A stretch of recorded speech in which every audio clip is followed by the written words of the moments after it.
बिस्मिल्लाहिर्रहमानिर्रहीम। मौजूद सामीन,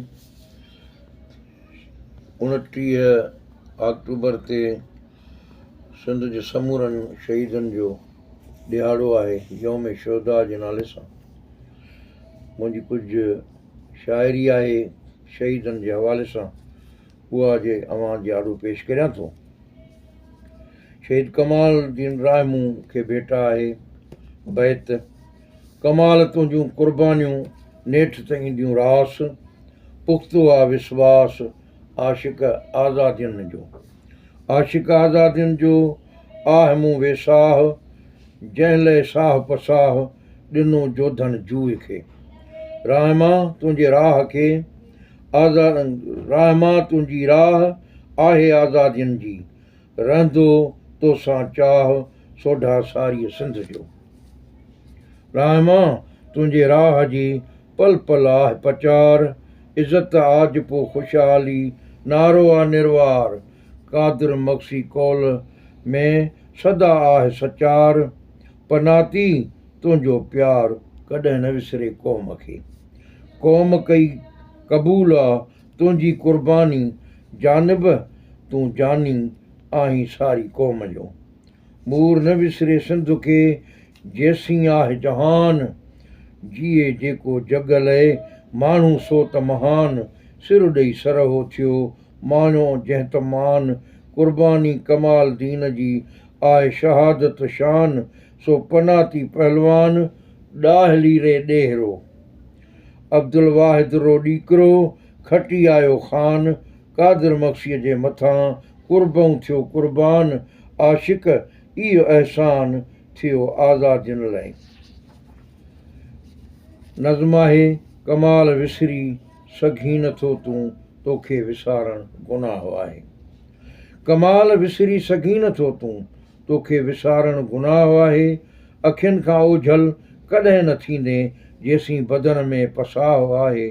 अवां समूरे जहां में आहियो, अवां मथे कहकशां में आहियो। अवां जो मज़हब आहे मोहबतूं, ऐं अवां जो इंसान सां ठाह आहे।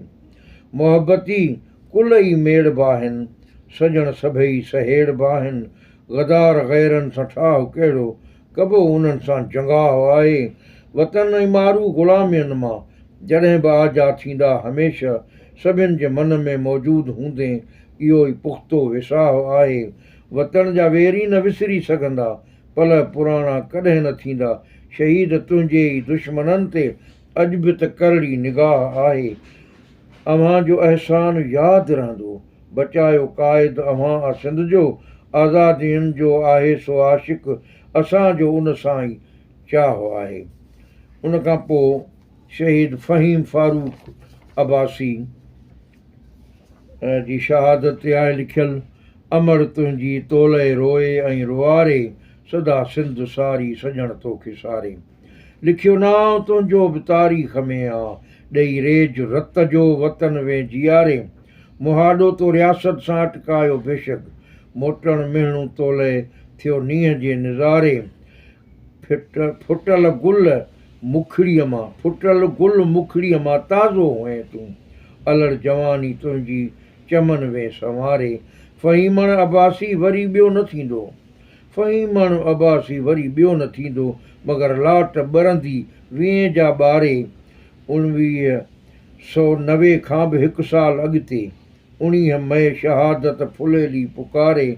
फ़ख़ुर क़ौम खे ऐं वतन खे आ तोते, तूं सूर्य हिमथ सां वीहें सिरड़ो वारे। लिखिया गीत आशिक ऐं ॻाता अव्हां लाइ, शहीदे वतन खे विहां कीअं विसारे। ट्रोड़ीअ जे शहीदनि जे लाइ नज़राने अक़ीदत आहे। ट्रोड़ी जे शहीदनि खे अचो यादि कयूं रे, ख़ौफ़नि खां पंहिंजो पाण खे आज़ादु कयूं रे।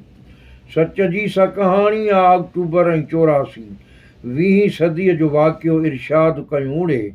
अनवर अमानुल्लाह मिठू मालिक ऐं ज़िक्रिया, गोलियुनि जो बख बणाया विया फरियाद कयूं रे।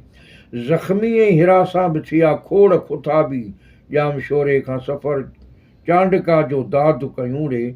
भिट शाह जो पैगाम ॿुधण लाइ विया पे, रहबर जे कलामनि खे ज़िंदहबाद कयूंड़े, साणेह सॼण तव्हांजे थिया घोर मुजाहिद, तनख़्वाह जा खसे वाट सां आबाद कयूंड़े, अॻवान विकामी बि विया जेल बि काटियऊं, मुर्दार उहे पंहिंजे सिफ़ुनि मां बि त बर्बाद कयूंड़े, मंज़िल ते पुॼण लाइ को नज़रियो आहे ज़रूरी, नज़रियनि खे सिखण लाइ को उस्ताद कयूंड़े, गुरबत जो थिए ख़ात्मो, ख़ुशहाल थिए दुनिया, आलम जी चङाइयुनि जो को इतिहाद कयूंड़े, क़ौमुनि जा वतन आजा हिकु ॾींहुं त थींदा, हिक ॿिए जे मथां आशिक एतमाद कयूंड़े। शहीद ग़ज़ाला बतूल कराची में शहीद थी हुई, मोहबतुनि जो काफ़िलो हुयो।